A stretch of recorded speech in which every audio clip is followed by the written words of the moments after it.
Hi, everyone. Thank you so much for joining our session. My name is Haviland, and I am so excited to have you all here and welcome Dr. Weber as he presents. And we're going to start off with some logistic information, and we'll also have some folks monitoring the chat. So if anyone has any questions, feel free to drop them in there so we can get those answered for y'all. We are Pre-Health Shadowing. We are an international student-led nonprofit for medical advancement, really passionate about folks learning more about the healthcare field and meeting new people that have shared similar interests. We do have closed captioning for all of these sessions to accommodate all students, but we are always trying to improve. So if you have any ideas about how we can be more accessible, please feel free to give us an email. Just in general, if you have any questions or want to learn more, we would love to see you email us at info@prehealthshadowing.com. Please save us as a contact as well to keep us out of spam so you can stay up to date on all of our sessions and join us. We have a variety of social media platform that we would love to see you all get involved in. We have Instagram, TikTok, YouTube, Facebook, LinkedIn, X, also known as Twitter. And we love to engage with students on all of those platforms, as well as professionals. So please let us know and shout us out if you'd like to as well so we can get connected. All right. If everybody wants to start off in the chat by letting us know where you're all from, please let us know where you're zooming from. I am in Davis, California, which is Northern California, so I'd love to see where y'all are from. Los Angeles, Colorado, Virginia, Wisconsin, Toronto,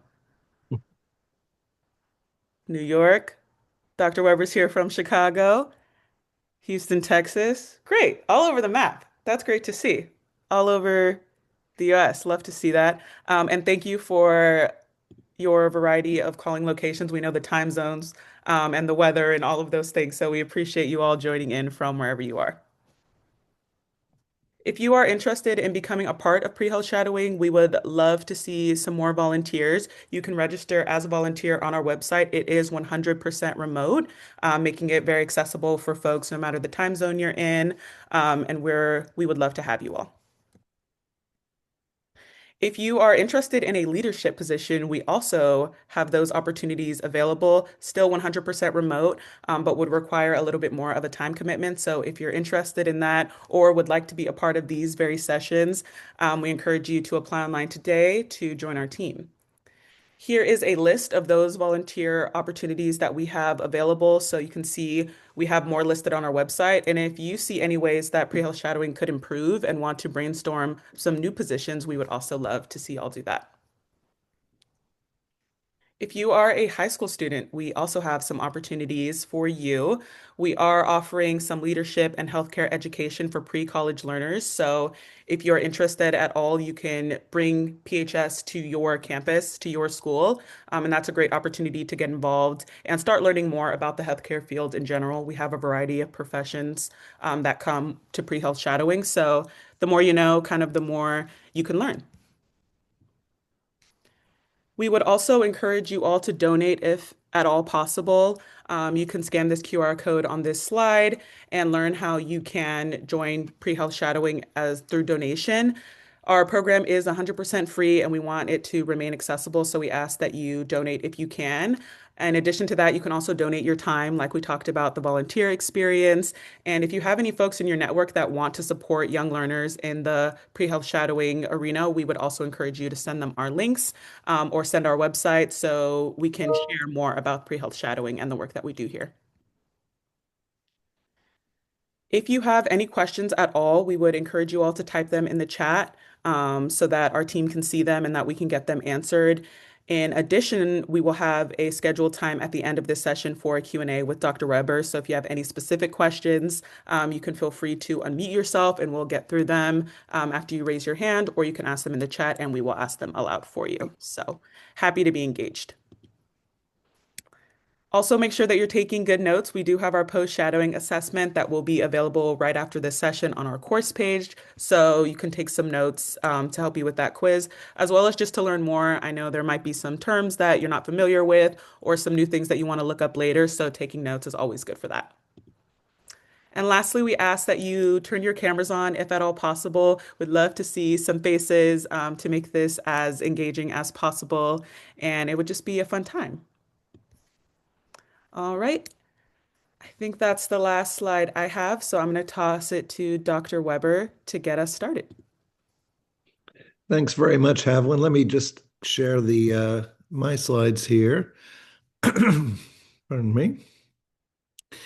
I want to add my welcome to everyone and also my gratitude to the team and leadership at Pre-Health Shadowing. I mean, this is a really important and inventive thing that's happening here and that you all are innovators on. And I think we're all really grateful that we have such great partners in trying to recruit some of the best and brightest into medicine and health careers. And then thank all of you for making time to be here, both those of you who are joining live, and then I know others will join after the fact and look at the video later on.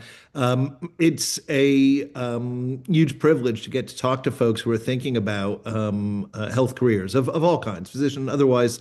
The reality is, as I hope will be made clear over the next 45 or 50 minutes or so, just how gratifying I found my career. It's been a journey. It's been a complicated one, but one that I wouldn't trade any moment of, and could not be happier that I've been able to follow this course. And I know that if an opportunity like this was availed to me when I was at your stage of development, it would have been even more short, maybe more direct course than what I followed. So, what I'd like to do is introduce a little bit about myself because that gives the context of what I hope to talk about, what I understand to be the goal of meeting here today. I think the most important thing is what Havlin already said, though, that whether, again, feel free to interject and interrupt, feel free to put the questions in the chat, but I really want this to be all useful to all of you. But I will provide a little context about my career journey, and then I'll break down a number of the different roles that I've been in, because like a lot of the folks who take part in these series, our careers evolve over time.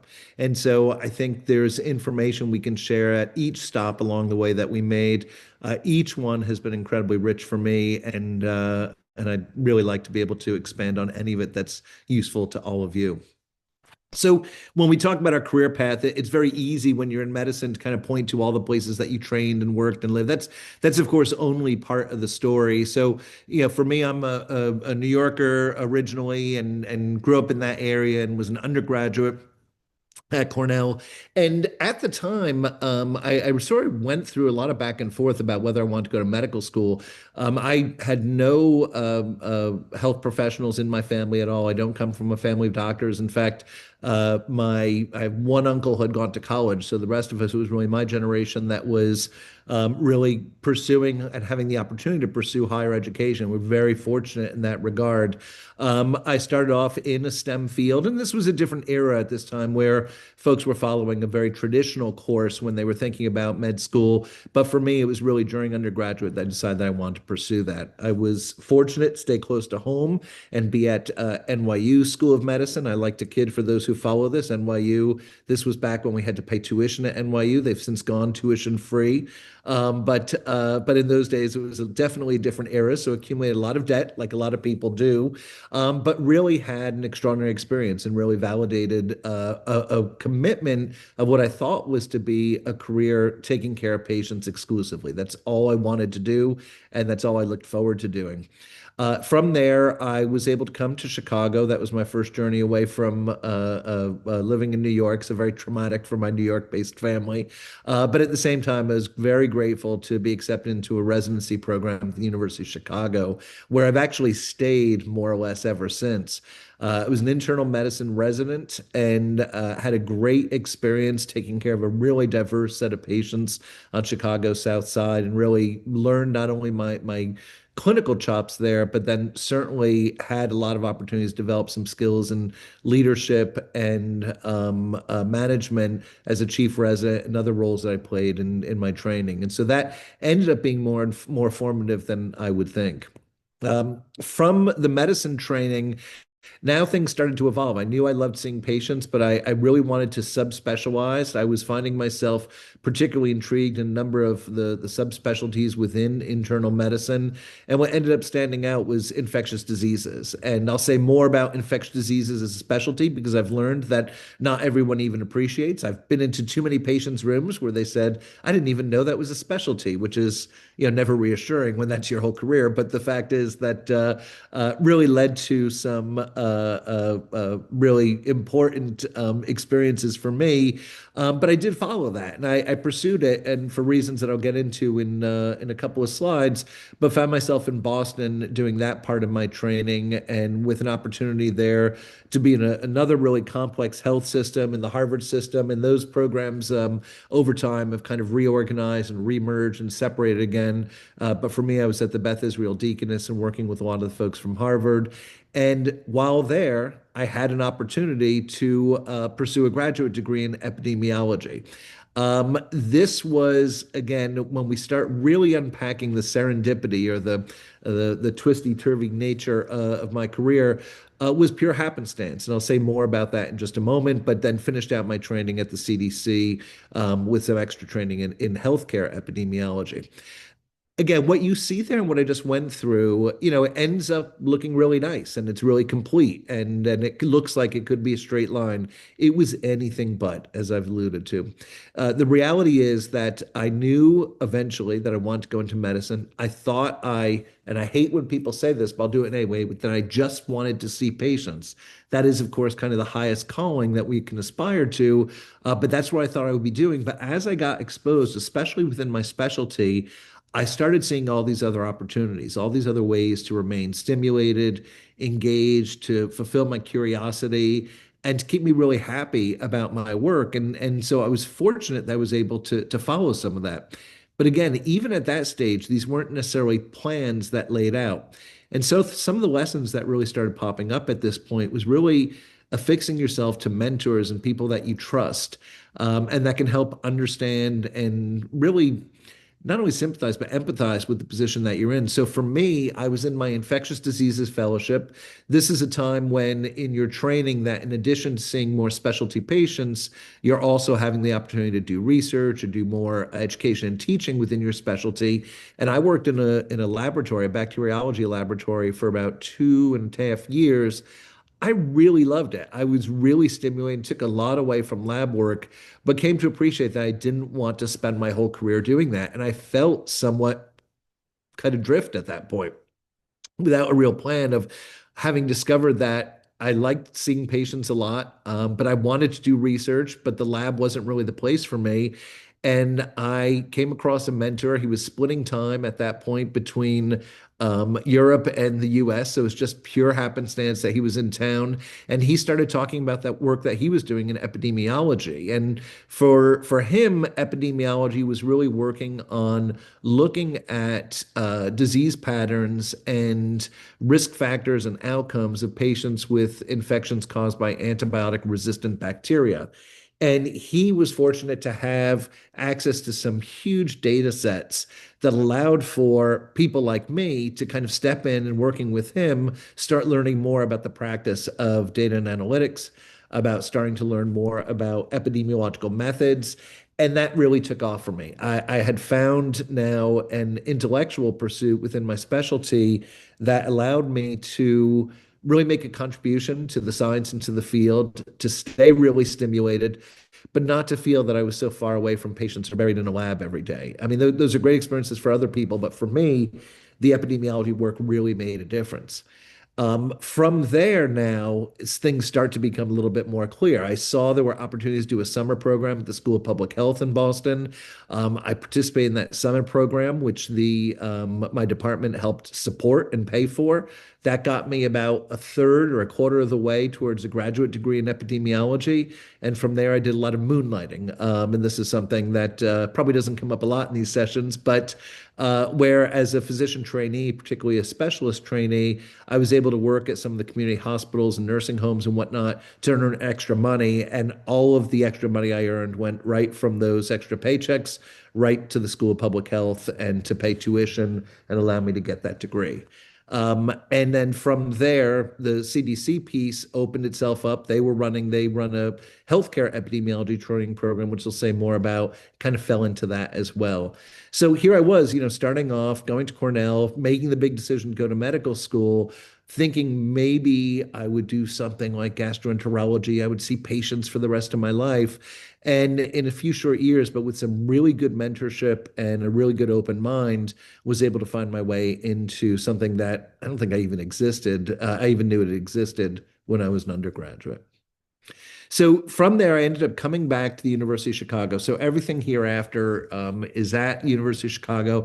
I've been a faculty member ever since. For us, what that means is our almost all of our physicians are faculty members. So I follow through on a track of being appointed as a faculty member from assistant professor, associate professor, and full professor, which I am now.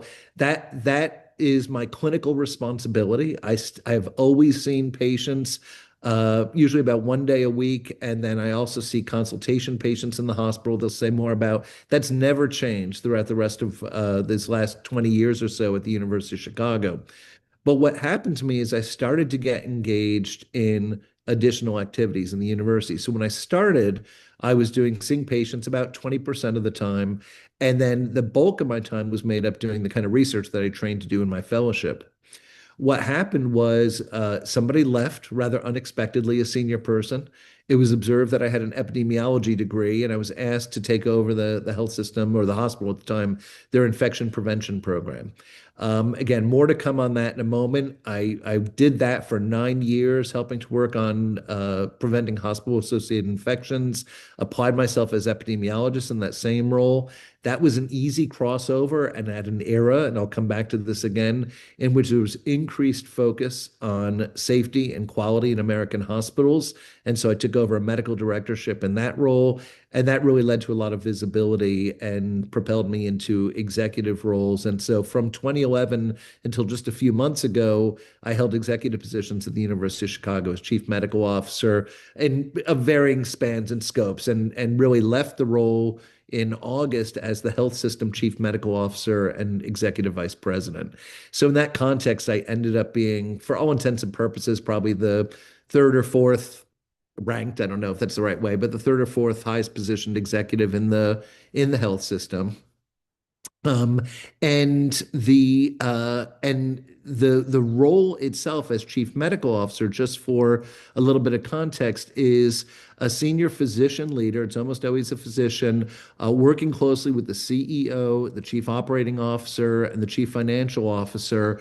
And you really assume responsibility for the clinical outcomes in the health system, whether you have all the doctors reporting to you or not, to be their bosses, or if you have a more indirect relationship like I did. But the responsibilities include really guaranteeing for patients the idea of quality, safety, access to care, the value of the care, the cost effectiveness of care, and the patient experience. So it's a big job. You do it with whole teams of people. In my final, when I left the role, I had about 600 or 700 people who were reporting to me in those roles, everything from medical records to digital health, to the original infection control program and some of the other quality and safety minded. So again, a journey, but the thing that I always keep in mind in all of this, it can sound like a rationalization if you haven't lived through it, but in every single job that I've had, my job has been to take care of patients.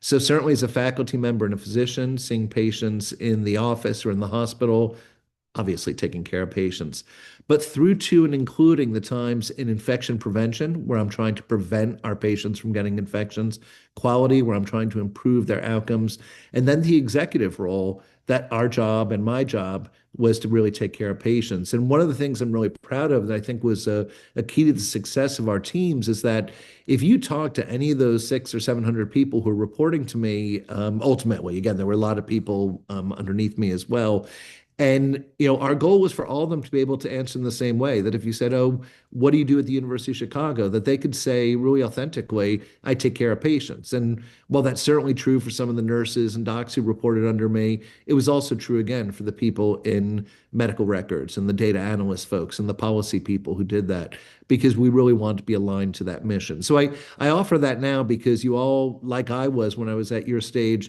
have kind of a model in your mind of the direction things might take. It's just a long-winded way, perhaps, of saying there's a lot of ways that you can take care of patients in healthcare, and all of them are necessary and really important as we go. So before I go any further, I know there's a couple of questions that have come in. I know Nina's putting a lot of content in here as well. So let me just scroll down. I saw a couple of them come in. The switch to director of infection control was a quick change when the former leader left.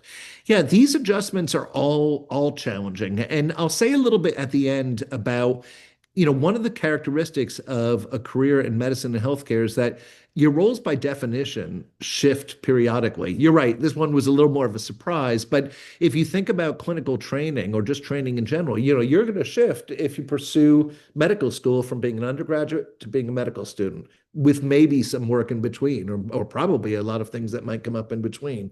Then you're going to transition to be a resident. And as a resident, you're going to transition from a first year to a second year, a third year. Then you might decide to be a subspecialist and do a fellowship. Then you're going to start taking on jobs. So the idea of becoming familiar and comfortable with transitions becomes really, really important. The only thing that's predictable in your career is going to be that there'll be transitions. But what becomes important, and while that can lead some apprehension, I'll talk about imposter syndrome later on. If you can surround yourself with people that you trust, if you're working in an environment that is supportive, it can still be competitive, it can still be tough, but at the same time, that ultimately you're all aligned to a common mission. And if you have the right mentors and then support in your personal life and otherwise, then it can go really smoothly. But the transition is the nature of these jobs. So it is, I think, a great question. Happy to take more as we go through. So let's now break down a little bit. I'm just going to use my experiences now as a way to segment some of these different roles and responsibilities. And I'll say a little bit about being an infectious disease doctor. This was actually a book. This is not my copy of it, but an ancient book, which is probably there's a lot in here to get the author canceled at some point now. But the reality was really dissecting and understanding a little bit more about what was an explosion in the first half and the middle of the last century around our understanding of microbes and infectious diseases. So, really kind of short essays with kind of heroics of people who were studying infections and trying to prevent yellow fever as the Panama Canal was built, or trying to better understand antisepsis, trying to introduce new antibiotics. Actually, the book came out right around, as I recall, I believe, right around the time that penicillin was first made available and streptomycin and whatnot. And I really found it inspiring as I read that book and thinking about the field, because it reminded me that infectious disease is an incredibly diverse field. And again, there might be some of you who, for one reason or another, have already said, I would never want to be an infectious disease doctor, but it still is worth noting that even when you get into subspecialties, there's another layer of subspecialization to think about. But one of the things I like about ID, as we'd say for short, is that the clinical areas themselves are very different. So I really am a general infectious disease doctor. I see patients who maybe have had a fever that no one can explain for a while. Maybe they've had a complication of hospital or healthcare. That's actually a particular specialty that I like seeing. Or it can be folks who have more chronic infections that need management, like tuberculosis or otherwise. But it allows for me, when I'm in the clinic or in the hospital, I'm seeing a real diversity of patients. There are equally folks who are in my practice and in my section or division at the University of Chicago who do really exclusively HIV primary care. This is a blessing to have been an infectious disease doctor over the last 30 years, to have seen the transition in HIV care and management. I was a medical student at NYU and Bellevue Hospital when there really was no hope for these patients. And we were trying to mitigate the risks and the consequences of chronic infection and early drug therapy. And now it's not a regular old disease still. There's still so many issues around stigma, so many issues around access and challenges that our patients face. But at the same time, there are people in my section who work exclusively in HIV primary care.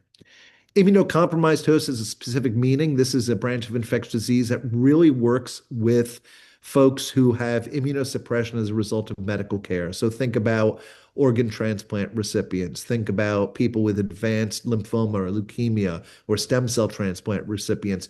All the proliferation of new agents that are used to treat other diseases that have infectious risk because of their impact on the immune system. And then finally, but not exclusively, there's folks who focus entirely on international and travel medicine. They might pair that with a research interest or an advocacy or an NGO interest in working overseas, but certainly either working and providing care in underserved parts of the world or in looking at folks who come back from those areas. So these are people who might be dealing with parasitic diseases, malaria, and other phenomenon. So again, a really rich diversity of practices. And for me, that was always one of the upsides of infectious diseases, that even in my subspecialty of general infectious diseases, I see a lot of different things. And I see not only a lot of different infectious disease things, I see everybody else's patients. When a surgeon's patient gets an infection, when a new mom has an infection, I have to see them on behalf of the obstetrician or otherwise. I've always loved it because I go and see these patients with a particular set of expertise around managing infection, but with no expectation from my colleagues or the patient that I'm going to be an expert in all aspects of maternal care or complex surgery or organ transplant. And so as a consequence of that, there's a little bit of my work when I'm seeing patients that allows me to feel like a student through to this day. And that is great to be able to talk to a surgeon and say to her, wait, what did you do in the operating room? And let her pull out a pad of paper and draw the procedure that she did is still really thrilling to me. And I always learn a lot when I'm on rounds.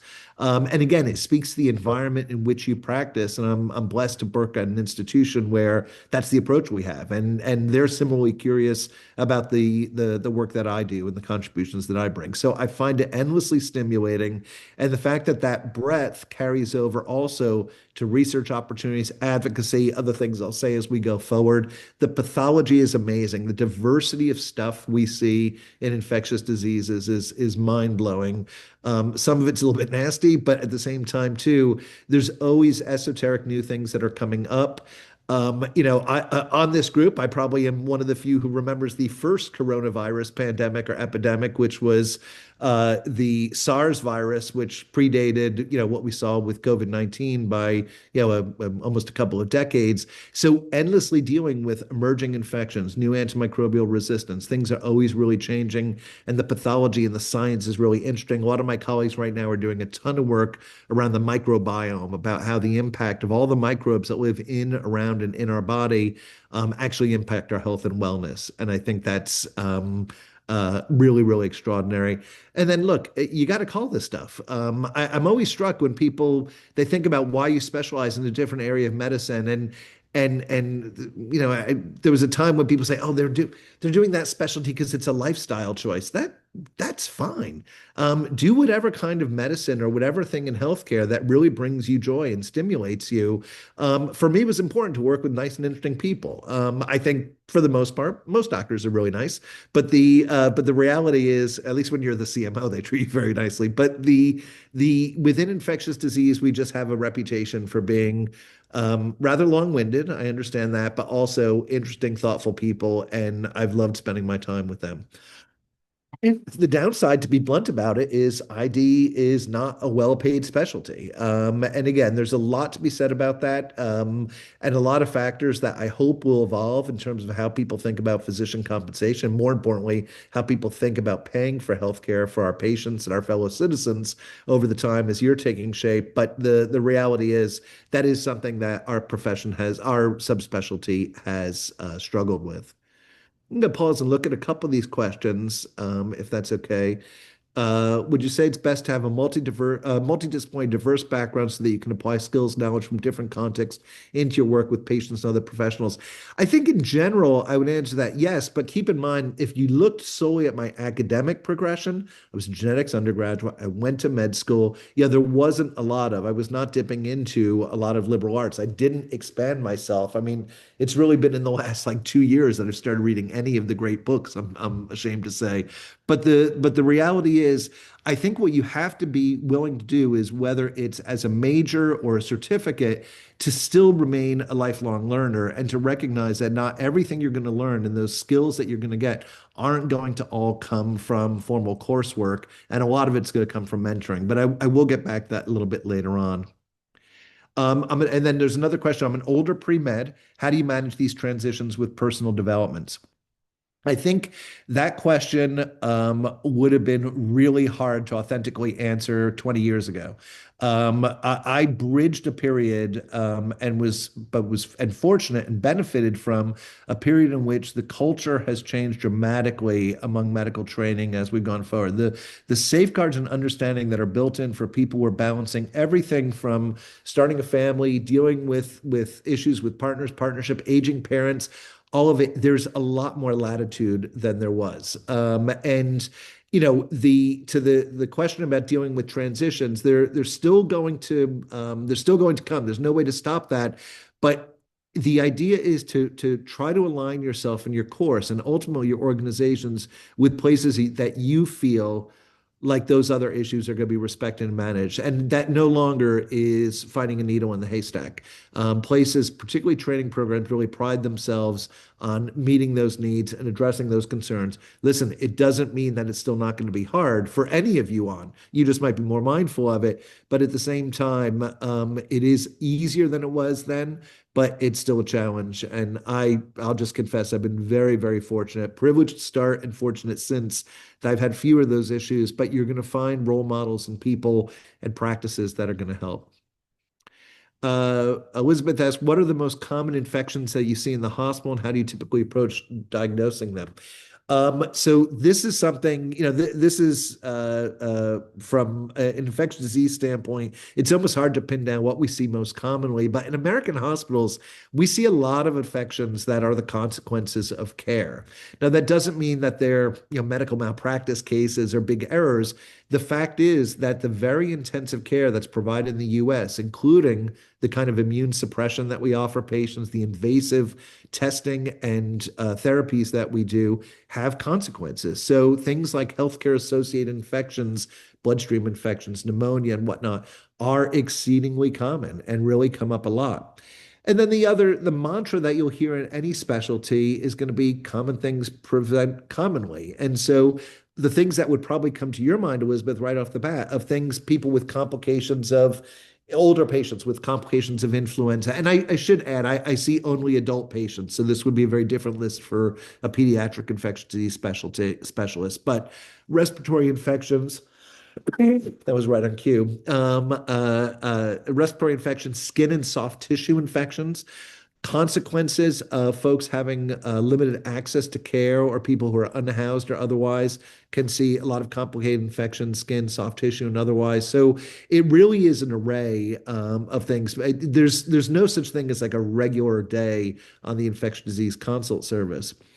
How we typically approach diagnosing them is, I think, something that's really evolving as we go forward. I've been very involved with digital health and AI. In my CMO role, I co-founded our Center for Digital Transformation, and I do think as we go forward, we're going to see a lot more application of not necessarily large language models, but additional tools that are going to help us in making diagnoses. And one of the things I talk a lot about with my peers is that it gives us a chance to really deconstruct what it is that we expect physicians to be able to do. And it's not just physicians, but every member of the care team. And so I think it's going to evolve as time goes on. Diagnosis is always going to be a part of it, but the tools that you apply, Elizabeth, are going to be everything from your physical diagnosis, your understanding of the patient through the history that you take, laboratory and radiographic tests. And then importantly, I think we're going to start seeing some augmented intelligence or artificial intelligence coming in to help support some of the diagnoses. But one of the pieces that I've been very interested in since graduate school was looking at decision analysis and really breaking down some of these questions. Because you've asked, how do we typically approach making diagnosis? I can share with you that there are pitfalls to making diagnosis too. The idea of diagnostic anchoring, when you convince yourself that that's what this patient has and you shut your mind down to other possibilities. These are real things that happen. So if you pursue this course, you're gonna have a lot more training experience in building it up. But it is the most exciting thing that you can do in medicine. It's always gratifying, don't get me wrong, as your patients get better, to be able to find that diagnosis, confirm the diagnosis using all the tools you have. But if there is one most important thing, the most important approach is to listen to the patient. The answers are there coming from the patient, either from their body, their labs, or most importantly, their voice. And I think that's a gratifying part of my specialty and one that I really, really enjoy a lot. And then, so Nina asked about the COVID-19 pandemic. Nina, I'll come back to that in a second as we start wrapping up. And then there is a question about folks who are interested in infectious disease. Is it a good idea to get a master's in epidemiology before med school during gap years? I think that, and we will probably get into this in Q&A. I think there's a lot of opportunities now, proliferation really of master's programs out there. I'm still sorting through a lot as I think about some of my mentees on campus and even some of the programs I do at the University of Chicago. I think what you need to do is look at any master's program as vocational school. And what I mean by that is how is it going to help you build your skills as you go forward? Make no mistake, I'm not advocating that that's how we should treat our undergrad or otherwise. I have one son who's super happy at a great liberal arts college. I have another one doing different path. But the fact is that when you start getting into masters and this kind of thing that Caro you're talking about here, which is getting one maybe during a gap year, make sure it's very targeted in that case to if the aim is to make yourself a better candidate, what are the skills that you're going to need to be a better candidate? I'm biased. I think having an epidemiology degree, particularly if there are coursework and classes that you can do that really build your skills. My focus was on decision science and decision management. I actually, and I lived this story, and again, none of this, everyone's choices will be different, but I actually sat there and said, well, I've already earned these credits. I can go for a master's in health policy. I mean, there was a whole range of public health policy. I settled on epidemiology because that was the skill set I thought I needed the most. So I would just encourage you as you think about that to look at it through that lens. But we can come back to that a little bit later on. And I have, done a lot of other roles. This is the infection prevention side. I always have to put the plug in that still to this day, healthcare associated infections kill more Americans than motor vehicle accidents, HIV, and breast cancer combined. So this remains a huge public health issue. I came of age right around the time that the US healthcare system and really the US public was coming to grips with how unsafe American healthcare was. This was a seminal book that came out from the Institute of Medicine, now the National Academy, in 1999, highlighting this. And it was not known. It was not expected. The stats that people were talking about was that the number of deaths in healthcare resulting from medical errors and infections and harm was equivalent to, I think, two jetliners crashing every single day. And nothing was really being done about it. And so I'm part of a generation of folks who took these jobs in infection prevention, quality, to move forward on it. The skills that I found, and you start seeing the themes of things that like keep me interested and engaged, and you should look for the stuff in your careers too. I like doing the hospital infection prevention, which basically involved you would be doing surveillance for infections. So you'd be understanding what the patterns are of infection in your hospital, how many bloodstream infections, how many pneumonias might be getting caused in the hospital. And then you design improvement projects to try to reduce the incidence of that. In my era, it was things like changing the way that people cleaned IV hubs before they drew blood to try to reduce the risk of introducing bacteria. In other cases, it's to administer antibiotics in a timely way before surgery to prevent surgical site infections. So doing things like that allowed you then to apply your clinical skills, laboratory skills, epidemiology for sure, analytics. And then when you start doing the improvement, it's things like human-centered design, the power of persuasion, change management. So it was this incredibly diverse set of skills that each day I was getting to practice, all while still feeling like I was taking care of patients. I didn't put on here one of the coolest parts of infection prevention is definitely around outbreak management because beyond the level of a pandemic that I'll come to in a second, you will see clusters of infection and to try to understand what's causing that. And we would see everything from a contaminated instrument to a healthcare worker who was colonized to IV fluids that might be contaminated. I mean, it's incredibly exciting to get into that kind of work and a real urgent challenge for you that always kept me really, really stimulated. And we saw some very, very interesting stuff over that time. The granddaddy of them all was the COVID pandemic. I'll tell you that in 2004, we took part in a federal program that was a simulation of a future pandemic. And what they were doing is we did a tabletop simulation to understand how our hospital, in this case, how all the Chicago hospitals would work together if there was a pandemic of a respiratory illness. I pulled the binder back in fall 2019 and winter of 2020 because the binder that we used at the time that described the simulated or hypothetical outbreak was that of an acute respiratory virus that originated in wet markets in China, spread through China, and then extended into Southern Europe and then arrived in the US. And we were trying to manage that hypothetically. So chillingly similar. We can go back to COVID origins in a moment about wet markets, whatnot, if you like. But the reality was, it was absolutely chilling that the pandemic was something that we saw coming fairly easily over 20 years. And I have a lot to say about the pandemic. I'm somewhat traumatized from some of the work that went on. It was needed to your question about, what was it like? It is the ultimate manifestation of trying to make decisions with imperfect or incomplete data. And I think that was an incredible challenge. I think it's honestly one of the reasons that we have so many problems now looking back on it. I had one of my patients ask me early in the pandemic, how come I never see you on TV? And I said, because they don't want anyone who's going to say, we don't know for sure. And the reality is that infectious diseases and certainly pandemic management is a very humbling experience. No one has ever done that before. And while I'm really proud of a lot of the work that we did, we have to stay humble about all the things that we got wrong and how we might have done it better.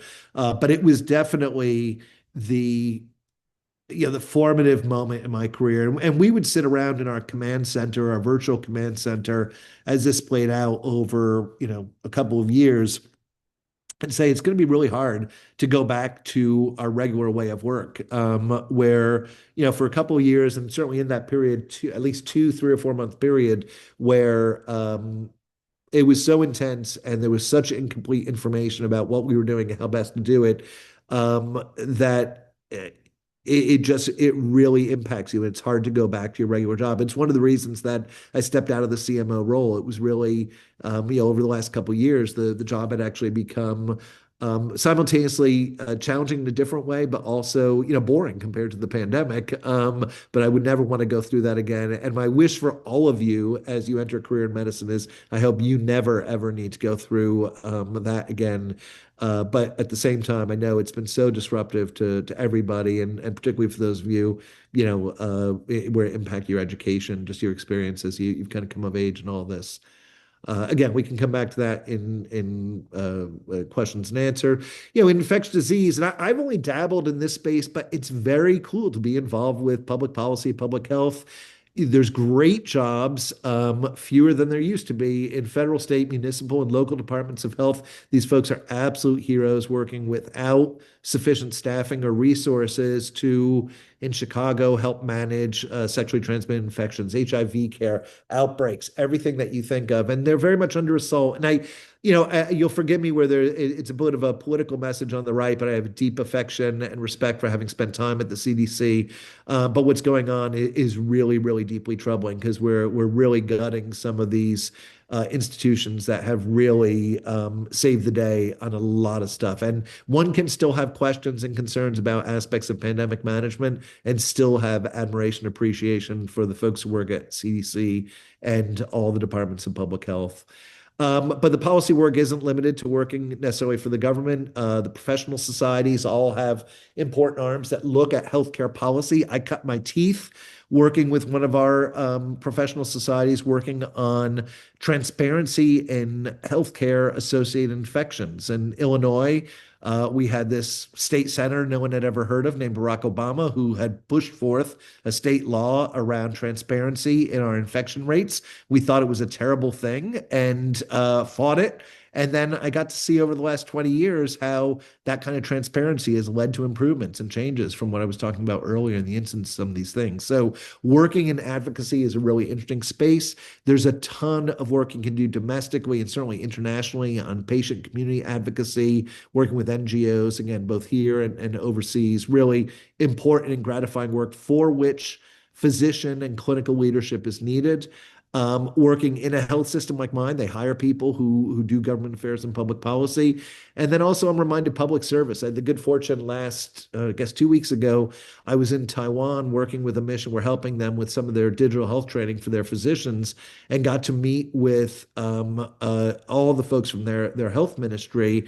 And what was really impressive about it was that obviously the folks closer to the front lines, the real policymakers, were all had incredible training in medicine and public health and all that. But their president actually has a public health degree. The other members of the cabinet have. So there is something to be said about the skills that we learn in some of these roles and how they apply. So I hope that in the future, again, staying away from politics, but it'd be great to have a HHS secretary, with that kind of experience. And this is just a final say about the health system leadership. And to the question that came up earlier about transitions and all that, there are transitions that will happen suddenly and unexpectedly, like my original one into the infection prevention role. But otherwise, as you're moving through, if you find yourself either with an aspiration for health system leadership as a physician or find yourself interested in moving down that path, it ends up it's a well-traveled path. And there's nothing too detailed here that you need to have. I want to make a couple of points that we all start as clinicians on the left when you're a physician. And your expertise is your clinical specialty. You spend your time seeing patients, and how you're evaluated is based on how good a doc you are, but importantly, how good a collaborator you are. How are you with your referring doctors? How are you with your patients? How are you with the people who work in your clinic, the folks at the front desk? That all matters in your advancement. Then, if you're fortunate, maybe you're identified or go up for a role to be a medical director where you're helping, as I did with infection control. Here, I'm still using my specialty, but now I'm developing other skills and projects. My time is spent between seeing patients and then maybe meetings and doing some of these projects. I'm evaluated by, are we successful for me in reducing infections? And we were. There'll be oftentimes there's another intermediate step. For me, it was as a quality officer, a quality chief. Now you're getting more breadth in your role, and you start becoming better, not just at seeing patients, but how you're convening people, bringing stakeholders, other people together to make a decision. It's no different than the skills you use when you're working on a group project right now and trying to get a team together on anything. They're thought of as soft skills, but they're some of the hardest to have. And developing those and spending time on those are really important skills that you might seek out later in your career. You're spending more time in meetings and you're evaluated by delivery on goals, but you're still being asked, can this person collaborate? Is Haviland good to work with? Does she really make sure everyone has, their voice heard around the table? Although you don't have to answer Haviland, I'm sure you are. But it becomes really important. And then if you're fortunate to find yourself, it's your aspiration to be a CEO or a chief medical officer, a chief operating officer. Now you're spending time far away from your original specialty and expertise. So that's one of the trends that you'll see is that the higher you'll go up in an organization, the less time you're going to be spending on the projects and content expertise that and you have. When I was overseeing 600 or 700 people, probably about 695 of them knew their jobs far better than I could ever know their work. They were the experts. And I was just there to make sure they got the resources they needed to do their job well. So the skill set starts to change and the expectation and expertise changes. You're then in meetings all the time. It was nice when I left the role because I would routinely have 17 or 18 meetings scheduled in a day. I would not make it to many of them. And then I stepped out of the role and things are a lot better. And I can, take part in programs like this, which makes me very happy. The evaluation in this case is now deliver on goals. Does the board of trustees think that you're really delivering on things? But then you shift into, am I able to inspire people? But look at the theme that carries across. Being a good collaborator, being a good partner, being a good mentee to people who will help you in your career. And then as you go forward, to be a good mentor to those who follow you are the essential skill sets.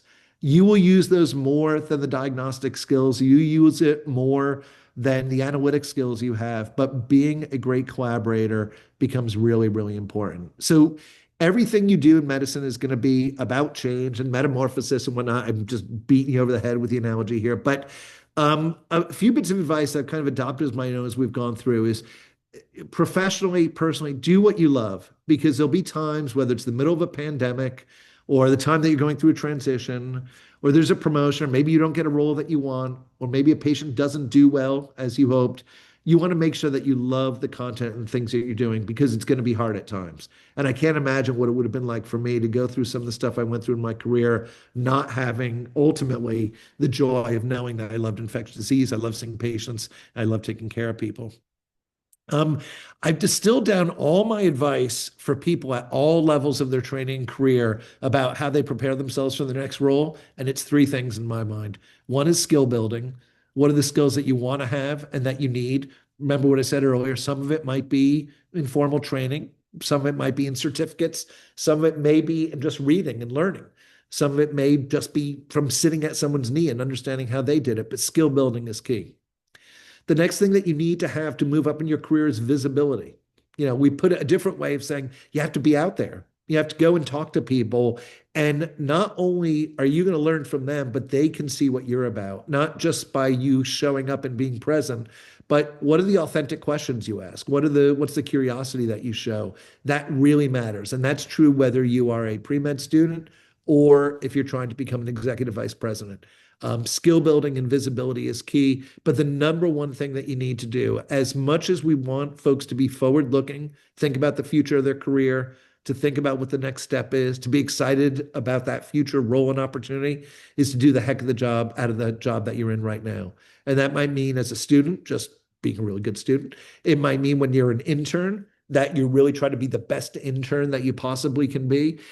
It's really important. It really, really matters to people.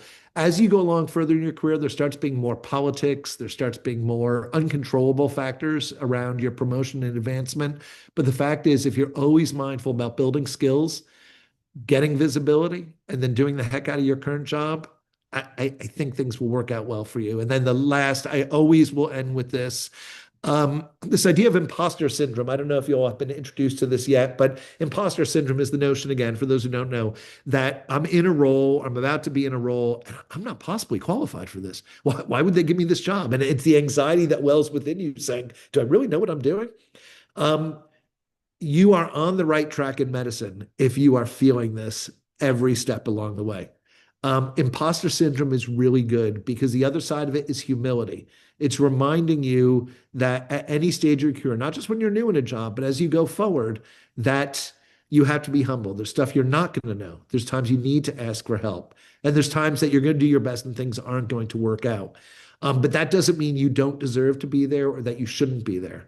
And so just keep that in mind because you will have some ups and downs as time goes forward. Sometimes those downs will be because maybe you don't get a specific achievement, but it'll also be, as joyful as you might be on the day you get accepted to medical school, when you start, you'll be a little terrified. When you start seeing patients, I hope you're super terrified. And it won't stay that way, but it just needs to remember that this is really hard stuff that you're pursuing. It's absolutely worthwhile. And I really hope that what we talked about over the last 50 minutes or so has been useful to you. Happy to do any and all questions that you might have. And again, thank you very much to all the organizers and to all of you for being here. I'll stop sharing, Havlin, and return us to full screen. Thank you so much, Dr. Weber. We so appreciate all the information that you shared, especially that last slide about lessons learned, because I feel like it's so applicable to everything, to life in general, and a Sure. variety of healthcare professions. So thanks for that. And I'm sure we'll get a bunch more questions, about any nuggets of wisdom that you have. I think one question, that we have that you talked a little bit about already was your leadership role during the COVID-19 pandemic. And if you have anything that you could share that you think could have been done better. Yeah, I think that, and I alluded to it a little bit obliquely, Havlin, but it was the idea of treating the pandemic like we should treat our patients too, to say, with the information that we have right now, I think this is the right thing that we need to do. And I think that some of even our public health leadership, and you can see how we fall into this mental trap. So it's not, I mean, I guess it is by definition a little bit of second guessing, and hindsight being 2020, but um, people will feel more confident if you sound confident, and I get that. At the same time, if there is any question that's raised subsequently about that confidence, then you start losing some of your credibility, and people say, well, why should we believe her? She was saying we don't need masks, 2 weeks ago. Now why should we believe them? And I would have loved to see some of the and I mean, these are giants in the field. I mean, honestly, if Anthony Fauci had retired for his work in HIV, he would already be a giant and a hero to me. With this, I wish he was given the latitude, or he took the latitude, among others, to say, this is what we know today. But I want to let you know it may change. Things may change, and that's how these things go. So that's sort of my big not so much a regret, but a kind of a lesson learned, and it's filtered in. It's that notion of humility as we go. I think that there's also some. It's just, there. It's we're almost still too close to really fully analyze, and with all the politicization, it is especially hard to do. I'd love to read what's written about this, 20 or 30 years from now, because I think we'll have a much better understanding of really the whole thing. Thank you so much. Let me see there's some more questions here. It looks like Elizabeth asked, what's one of the most memorable or challenging cases you've ever managed? What made it complex? Some of them, Elizabeth, get a little bit esoteric. I will, uh, uh, gosh, probably one of the most memorable cases I took care of, and this will date me a little bit, but back when I guess this would have been, let me get my timing right here. There's been too many wars and foreign incursions in the last 30 years, but at one point when we were deploying service members to the Middle East, there was concern about bioterror and smallpox. So this was, I think, right. I think this would have been with action in Afghanistan. So after 9/11, so a lot of concerns about bioterror, and so all the service members were getting vaccinated for smallpox. And smallpox vaccine is actually a live vaccine. It's not smallpox. It's a cousin of smallpox called vaccinia that folks receive as a series of little pricks on their arm that actually develops often a little rash there, a little vaccinia rash, and it causes no harm. People can feel a little lousy with it, but there are some folks out there who are very, very susceptible. And among them are people with eczema, which is exceedingly common. Well, what they were doing was they were actually vaccinating these service members and then literally putting them onto the planes and whatnot to get them to the Middle East. We took care of a family where dad was vaccinated. He was a National Guardsman. He was vaccinated, and then his deployment was canceled or delayed, so he went home. And he was happy to be with his kids, including his 2-year-old son who had really bad eczema. And this child developed a syndrome called eczema vaccinatum, which is because of his eczema, which is not only a skin condition, but has some immune phenomenon associated with it. This kid ended up with a rash that looked for all the world like old-timey smallpox and was absolutely gravely, gravely ill in the pediatric intensive care unit. It was so contagious that this kid, when he was sick at home, his mom was cradling him in bed, and she ended up with lesions on the same, like almost mirroring where he sat. And I'll always remember, and only because you asked, Elizabeth, about being memorable, I remember being, and this predated the pandemic and all that, but we were on a call. This was like a national thing because the Department of Defense had vaccinated him. This kid was going to die by a disease that no one had seen in like 30 years. And we ended up on a call where with CDC and I think the World Health Organization, they were trying to determine how they were going to do an autopsy on this child who was still our patient. But they were literally talking about, well, we can't use your autopsy suite. We're going to fly or move a van up to Chicago. We'll do it there. And I always remember that somebody who was on the call was like at their kid's softball game. And so you had that noise in the background. And it just like even now, like it just gives me the heebie-jeebies to think about it because here we are talking about this little kid. But the thing ends up having a happy ending because as it happened, there was a startup or a drug development company in Atlanta, ironically, of all places, that was trying to develop a drug potentially for utility against Ebola. And there was speculation that this drug might have some activity. Now, had never been given to a human yet, had no FDA clearance or otherwise, but they basically got a dispensation from the feds, all the regulators, all the liability stuff, The guy who owned the drug company flew up doses like in his personal jet to get it to Chicago. They gave it to the kid and it worked. And for a long time, for about 10 or 15 years, we would get pictures of this kid every year on his birthday. He had required ultimately skin grafts and stuff like that, but he ended up doing great. And it was just an absolute miracle that all this stuff came together.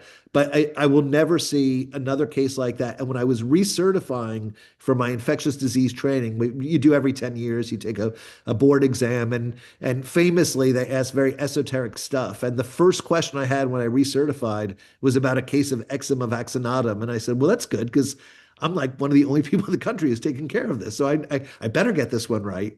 So that was a really memorable case and ties together some of the themes that we have. Serena asked about adult and pediatric ID route. So that case, Serena, one of the reasons I was involved with that was just by the extraordinary nature. So I was working with my friend John Marcinak, who's a peds ID doc, but we were all putting all of our heads together. Pediatric infectious disease, there's fewer specialty cases. And so what we see is a lot of people who do pediatric infectious diseases also take on a general pediatrics practice as well. But if you practice at a large academic medical center, you'll see just pediatric ID. Their pathology is different. There's a lot of variations of viral infections that affect children differently than they do adults, or potentially as a consequence of it being a first exposure to them. There's differences in terms of antibiotic and therapeutic management. Ironically, a lot of the things that were innovated in children have kind of come over to the adult side. And one good example is pediatric ID docs were always very reluctant to say, we have to treat this infection with intravenous.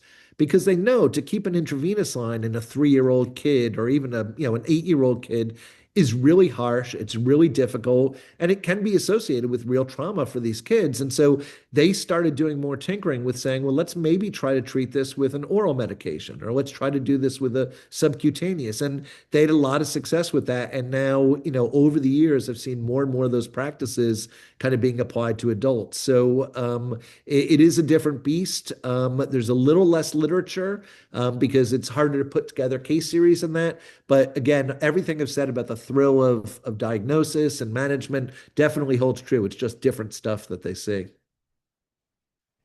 And then there is, Justine, are you able to further emphasize on your opinion about the involvement of AI and how you see it shaping the future of healthcare, especially in your specialty line of work? And thanks for your kind words about the session.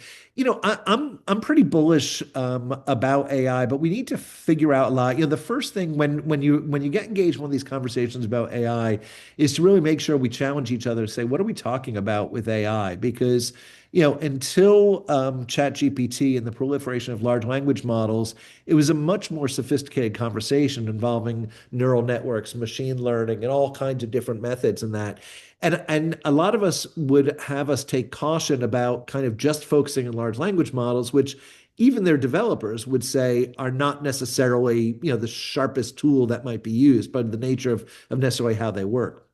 That being said, to your question, I think it's up to us how it's going to take shape. And that sounds a little bit funny because we see what's happening in the startup world with big industries. We see what's happening with or without regulation. But I mentioned it earlier, but the pressures that are on medicine right now, they're at least threefold.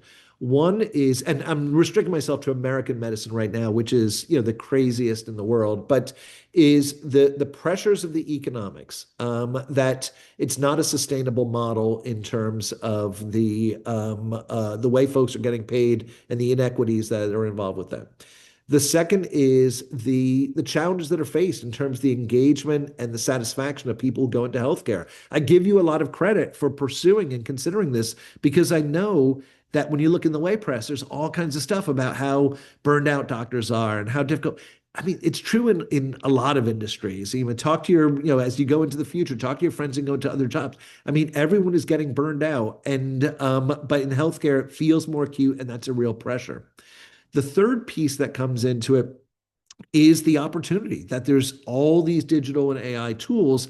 And so what we're trying to do, and actually I was at a session yesterday with the president of the AMA, and a few of us got to chat with them afterwards, talking about how essential it is that we take this opportunity not to push back on the technology. We obviously have to be safe and judicious with it, as we do with all technology. We don't have to be nihilistic about it. It's not the end times. And there's this great piece that was published like in the 20s by I think the president of MIT, trying to caution people that, industrialization and what it was going to do and everyone was going to be out of jobs and all that. What it really compels us to do is to deconstruct what it means to be a doctor, a nurse, a clinician, a support staff member. We have an opportunity to redefine all these roles and to do it differently in a way that makes sense. People talk about, and in fact, the president, the CEO of the AMA said, well, we know the doctors will always be responsible for diagnosis. I would say not entirely. I used the term augmented intelligence earlier, but I think having that kind of co-pilot, that additional intel, I think can be very, very useful. At the same time, too, we're doing some work right now, since I left the CMO job, looking at empathy in medicine, which is really fascinating because there's a lot of people who say we can't train people to be empathetic. And yet we know we can train large language models to seem empathetic. And there's some studies that show some patients prefer the feedback from large language models over their doctors. But you dig a little bit deeper and you start understanding, the psychologists would tell us the reason some people might feel that way is they know a large language model isn't being judgmental. So it starts getting like kind of mind blowing as you start deconstructing and saying, what is it that we can really do? There's always going to be a role for physicians. And what I see that role is going to be is the convener, the catalyst of decision making, the educator for the patient, the one who understands the data that are coming in and is really sorting through it to make the best decisions with uncertainty. Because at the end of the day, that's what physicians do uniquely. We make decisions with uncertainty. For all the incredible, valuable members of our care team, at the end of the day, if Alex or Francesca or Charlize, if you become physicians, it's going to be your call at the end of the day. And that's a big responsibility, but it's a really, really good one too. And that's what we need to train people to be able to do.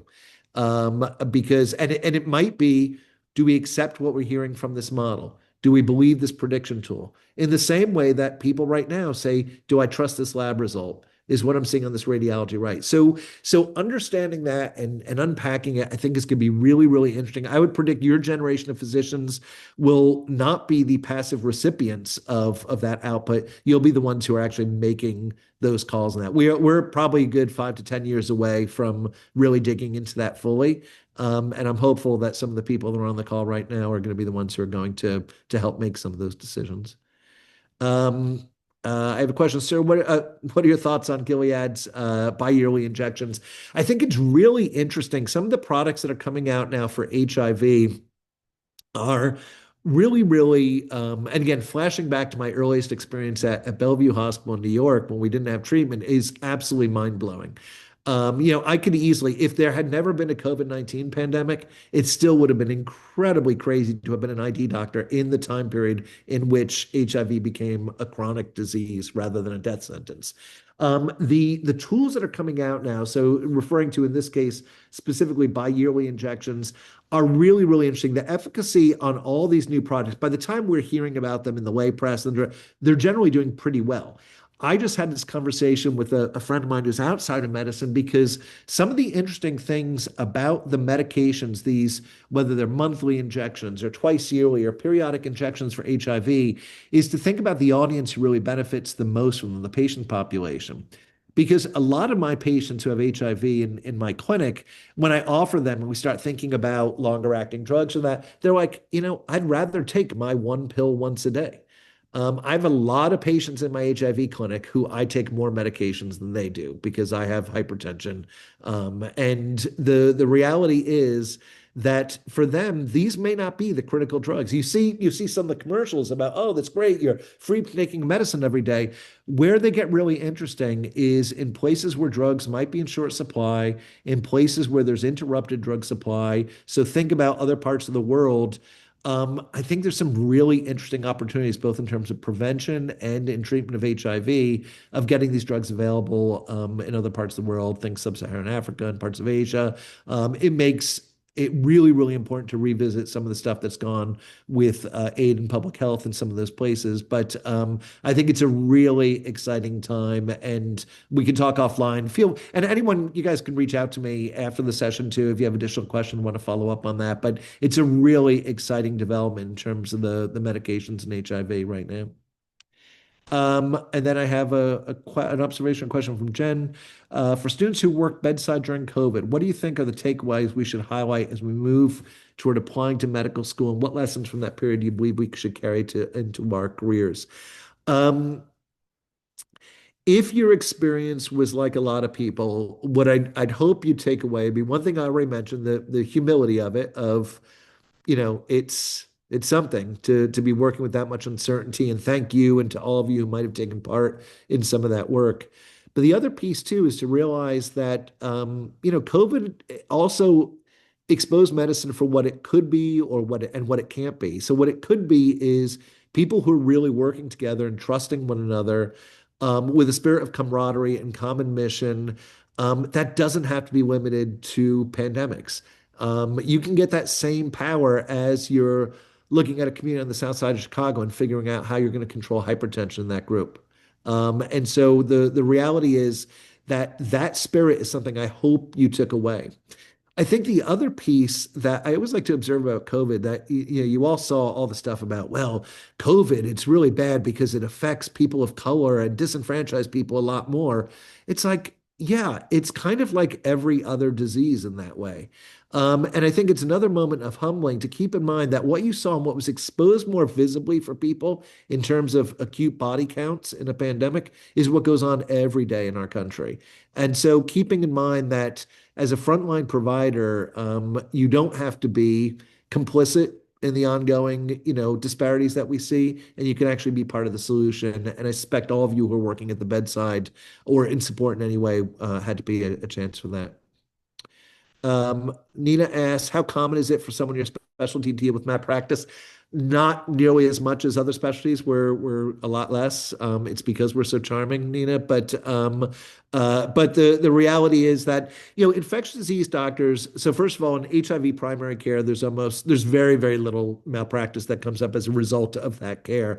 For the other specialties, and I should have acknowledged this, is that generally speaking, and I'll say this to my patients, if I'm working with them in the context of a complication of their surgery, or for my colleagues who are working with patients in the setting of, pardon me, an organ transplant or something like that, I kind of remind people is like the most the ID doc can hope to win, the biggest award we can win is best supporting actor. There's always going to be a clinician who's a little bit more tied in with them. Maybe it's the surgeon, maybe it's the transplanter, maybe it's some other a cardiologist or something like that. And so that tends to deflect a little bit, Nina. It comes up from time to time, but much less than we'll see in some of the other specialties. And certainly the nidus is really still around surgical specialties, OBGYN. Pediatrics takes a little more hit in ID just because I think just some of the psychology of what goes on with kids. And then how has medicine changed you? How you view life and death, you personality. Um, I, you take the personality question first. It's always very interesting in working with patients. It's of great value to meet patients where they are, but you have to be authentic about it. And so, my personality, I find myself not with affectations when I'm with patients, but how I might behave with one patient versus the next is really going to depend a lot on that patient. There's an old saying in medicine that never first mention God to your patient, but if your patient mentions God, be sure to also mention God, which is kind of, never minding as a secularist or otherwise how you feel about it. It's just a reminder of take your lead from the patient. If your patient feels like you can be lighthearted about it, you can be, if that's your nature. So in general, who I am on this call is how I am with my patients, how I was as an executive, and how I've been in all my roles. And I know other people make the decision that they need to have a different kind of professional aura and that's a decision they make, and that works for them. That's completely fine. I would find that exhausting. So for me, this is what you get. And so that's how it is. How it's changed my view. You medicine is one of the few things you can do in life where people are authentically going to say thank you to you for the rest of your life. Even if things don't work out well, even if they're not bringing you gifts, or even if you're not winning the Best Actor award, the fact is that it's incredibly gratifying and it means a lot because it's heartfelt. And at the same time, you need to take the context that there's, look, as a now an affluent, but as a white guy who grew up in the US, I mean, I had a lot of stuff handed to me. And looking not only through the view of my patients and their families, but for my coworkers, people working at different parts of medicine, women in medicine, people of color in medicine, staying attuned and just listening becomes really, really key. And I think if you listen to that, you'll come away, Nina, with I think a much greater sense of gratitude, a much greater sense of context. It's really hard to get too upset that your car's going to be in the shop another day when you've just delivered bad news to a patient. So it puts stuff into context. So for me, I'm forever grateful that I've been able to have these roles. So it's been a really positive thing for me. Have one ask, can you speak to the medical biases hindering ID and the medical in any way? How do you go about this? Which kind of biases do you mean? Towards the specialty or within the specialty? I was thinking more towards the specialty. Like just people who don't like ID docs? Yeah, or people who think that like disease is kind of like, I don't want to say a hoax, but maybe not as Well, necessary. yeah. I think well there's a lot to unpack from that, right? It's funny. I've always, in every specialty, and we all make fun of each other, and some of that is good nature. I mean, I remember once, going to see a patient back when we had paper charts and the big binders on the nursing units, and there was a note on the front of the chart that says, "ID, thanks for seeing the patient. Please leave only useful recommendations." Just reminding us of just how goofy we are at times. But I think that we're definitely seen as a more esoteric kind of overly intellectual specialty. That's what we like to tell ourselves at least. But we have a niche that fits in, and to some extent, I remember working with our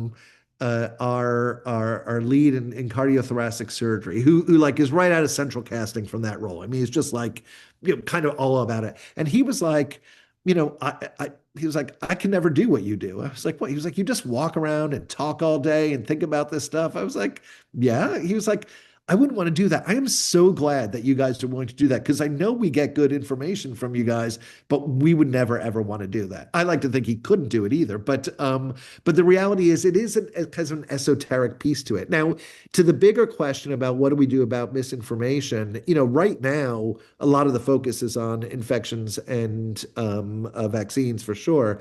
The reality, though, is the mistrust of science is extends and will extend to all specialties and all considerations as we go forward. So we do need a better strategy for it, and we do need a better answer. And I do think that it's interesting to look at. I think how when the really unambiguously well trained, super smart docs and other professionals who are on the other side of some of these debates. So, there's folks like Vinny Prasad, who trained at the University of Chicago, and a super, super smart guy, has a very different view around the pandemic and management and COVID than I might. And we can't be in a position of shutting that stuff out. Now, right now it's tied up into a lot of politics, but we need to unpack this stuff a little bit better and look at what evidence, what means evidence, but also to understand that there will be changes too. Famously, one of my colleagues at Chicago, a guy named Adam Sifu, has written a book and he has a great Substack and other kind of media around medical reversals and just kind of acknowledging that in the course of my time, I mean, we saw a lot of stuff about, hormone replacement therapy for women, different ideas about screening for different tests for prostate cancer, breast cancer, and other things. And I think that we run a risk if we start seeing that uncertainty and imprecision as a flaw in the system, because I think it's actually a feature to the system. But it makes it all the more important that we communicate well to our patients. It makes it important that the most important communication our patients get is when they are communicating with their doctor. That still exists today. And I'm not saying because they're going to believe you, but they want to see how you're going to react. And I think the best thing, I face this a lot over the years with, patients who would have beliefs that one of the classic ones in our field is around chronic Lyme disease, for which there's, people who absolutely believe, they believe with some science that there's all these chronic manifestations that get better with antibiotics. But then there's people in my field who are like, no, those people are all absolutely crazy, and you should never indulge any of that stuff. And I find myself with patients saying, "This is where I stand on it. This is my view and my interpretation of the evidence. If that doesn't work for you, I respect that. I don't, I don't want you to see you do any harm to yourself. But I also keep a list of docs who have different perspective, and I'll refer people to them and say, this might be a better fit for you, and that. And always, I hope they feel with respect and understanding, because I don't want to be there when 20 years later, there's a reversal and I have to go back and think about all the patients that I said, oh, no, this is wrong. You absolutely 100% need to do this. I mean, I have a patient right now who stopped her antiretroviral therapy on the basis of some religious themes, and she's did well for a year. She did really well. Her viral load didn't change, doing fine. Now the numbers, and I said, I need you to keep coming in, check the blood work. We're going to see how it does. If those numbers start to change, we're going to sit down and have a conversation. I'm seeing her on Monday because the numbers started to change. And she said, okay, well, we may need to talk about doing the medicine again. And I feel like maybe she's probably a 40-year-old woman, for somebody with 30, 40 years ahead of her, maybe having her off the therapy for a year was worth it if it's gets her to the right place. But I'll see what she says on Monday. It may be different. Um, Need to add, when a hospital-acquired infection outbreak or just an outbreak in general happens, what does your day look like? So the first thing that you're doing any outbreak is to determine it's an outbreak of what. And so trying to establish a tentative case definition so that you can see, Nina, um, what the instance is and what's happening with it. An outbreak or an epidemic is defined as any increase in the incidence of a disease, or in this case, an infection, above baseline. So we always remind people that, you would never say you have an outbreak of flu until you had dozens and dozens of cases in the hospital, because we're always going to have. But if we ever got one smallpox case, that would be an outbreak and an epidemic, because smallpox was largely, well, is eradicated, at least as of today.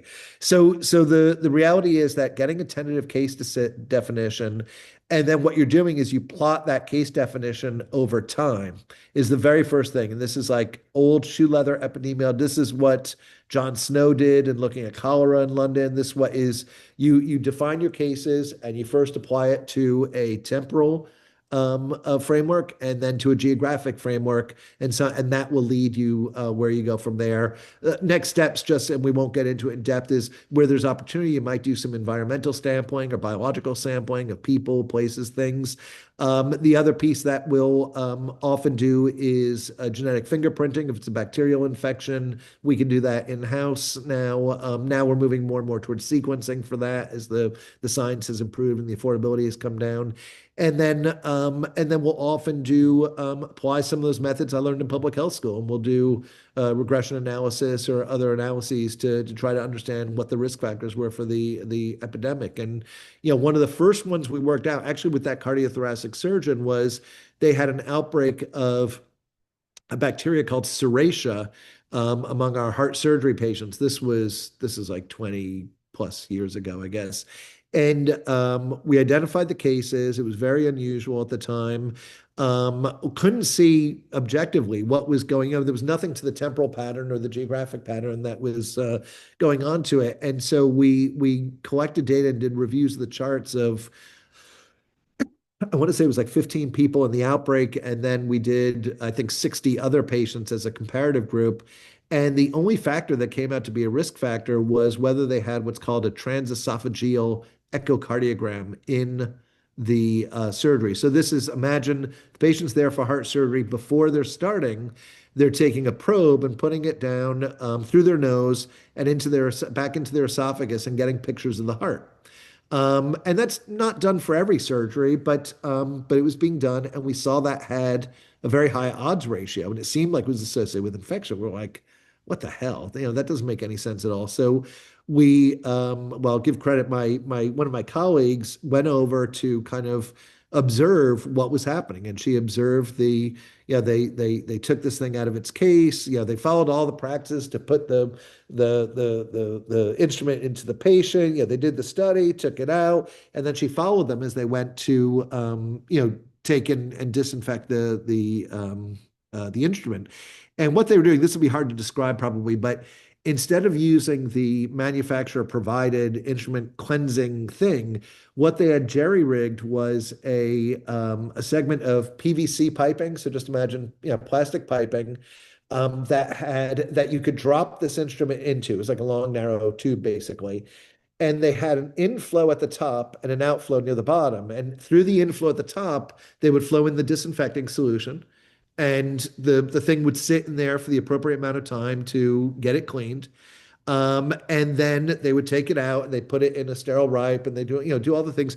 But what she noted was the outflow track was not at the very bottom of the PVC piping. So imagine you have a tube going in, you have a tube coming down, but instead of being at the very bottom, the outflow track was above it, which meant there was about an inch and a half of fluid that was never getting drained. And she sampled that and we found the bacteria there.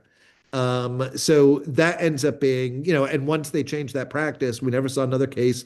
No patients died as a result of that. People obviously had infections, but that ends up being, kind of a start to finish. That's what a successful outbreak investigation looks like. If you're really following the evidence. And in this case, we really found something. So. Thank you so much, Dr. Weber, for all of the answers to your questions and the session in general. I think it was great, and I'm glad we got all the questions answered so we Great. can hop into our wrap up, and I'll share my screen.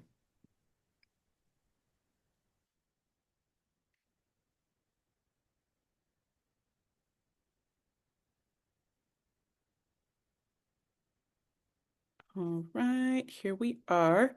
So really quickly, we'd love to see y'all reflect in the chat with us, and you can share an answer to all of these questions or just a few. What was your favorite moment or example from today's session? What's one idea from today you're most excited to explore next? Or what's one key takeaway or idea that stood out to you most? We'd love to see what really stood out to you as we went through this presentation, or if you have any last minute kind of comments that you'd like to share, we'd love to see those in the chat. Like I mentioned at the beginning of the sessions, we are on LinkedIn and we are eager to connect with y'all over there. LinkedIn is a professional social media platform where you can expand your network, and it's one that we use regularly to post sessions and to share information and also to connect pre-health students with other people. So expanding our network. So we would love to see y'all tag us over there and expand your professional network with PHS. Like I said at the beginning, we would love to see more folks volunteering. If you would like to be a part of these sessions, I will share that they are very fun. Definitely highlights of my week is to be able to connect and just learn more. I have a list of things that I will be Googling after this session, just to learn more, and it's always really interesting.